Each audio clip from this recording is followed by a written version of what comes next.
So as we approach a new year, it's not uncommon for people to start making New Year's resolutions and things they want to do. But a lot of times I start to reflect on the unhealthy habits that perhaps have built up or they've crept in again and that I want to start letting go of again in the coming new year. So if this is something you're thinking about too, then in this video I'm going to go through some of the unhealthy habits that I'm letting go of in the new year, and I'll be interested to hear what yours are too. So the first unhealthy habit that I'm going to be working on letting go of is setting unrealistic expectations of myself and of other people. So I do have high expectations for myself. I set myself high standards, and I do get frustrated with myself if I don't meet these standards. And sometimes these high standards that I set for myself can leak into my expectations of others as well. Not that I necessarily tell other people that, but sometimes I get frustrated when I think that other people aren't doing things the way that I would do them or to the standard that I would do them. But at the end of the day, different standards don't necessarily mean they are inferior or they are less than. It's that some people prefer to do things a different way to me. I think this also feeds into my perfectionistic tendencies. So I do something that doesn't reach my high standards, or I see it as less than perfect. That can feed into a sense of not feeling good enough. And I really need to work on that, because I don't believe that perfectionism is something we can attain anyway. I try to aim for more good enough in the things that I can do. And if I don't reach that good enough standard, rather than beating myself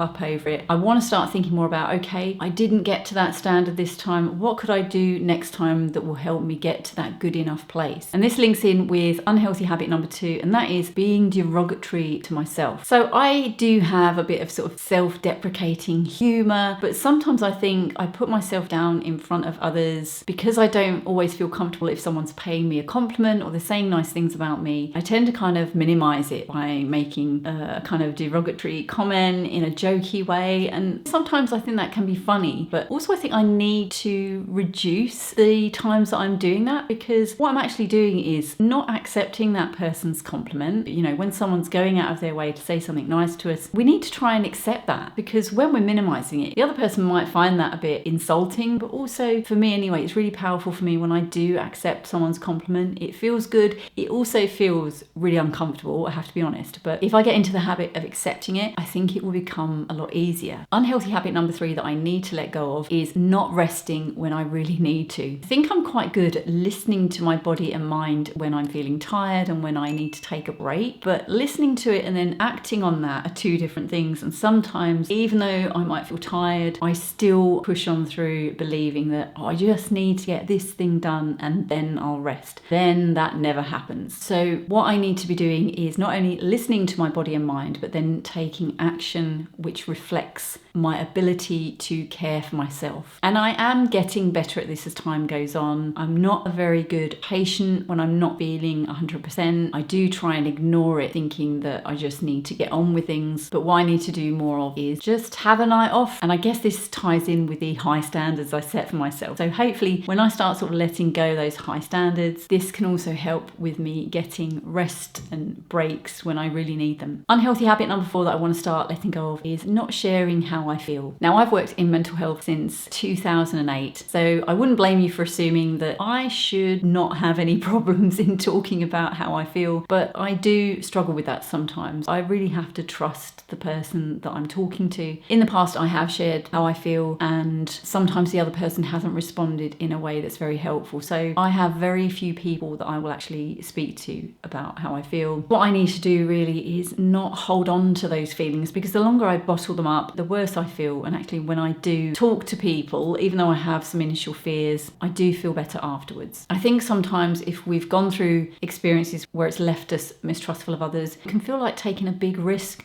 to share how we feel. I get that. But I think the only way that I'm going to sort of move through that is if I take some risks and start sharing a bit more of how I feel and see what the response is. Unhealthy habit number 5 that I want to let go of is believing what I read online. There is so much information, there are so many fake posts, fake stories, that it's hard to separate what is real and what's not. And I know that when I spend too much time online, my stress and anxiety levels increase, and before I know it, my mental health has taken a real nosedive. So my solution to this has been to spend less time online and more time doing things in real life. And sometimes actually I am really busy with stuff in my real life that I don't have much time to be online, which is a real blessing. So if you find that you are spending more time online, think think about things that you can do in your real life. Are there hobbies and interests that maybe you've not done as much of because you are spending so much time online? Maybe get yourself back involved with those things so that you have less physical time to be sat scrolling on your phone or on your computer. I do think there are some great things about social media and being online, being able to connect with people you might not necessarily have connected with before, and being part of support groups online. But there's also a very negative part of being online where we end up comparing our lives to other people's, and we get so caught up in that we stop connecting with real life. If we can find more ways to reconnect with our reality and our little corner of the world, our little bubble as it is now, I think we can be much happier for it, and I know I can. And if you'd like to hear about some other habits that I've quit that have helped to simplify my life, then check out the video that's on the screen. Thanks so much for watching, and I'll see you again soon.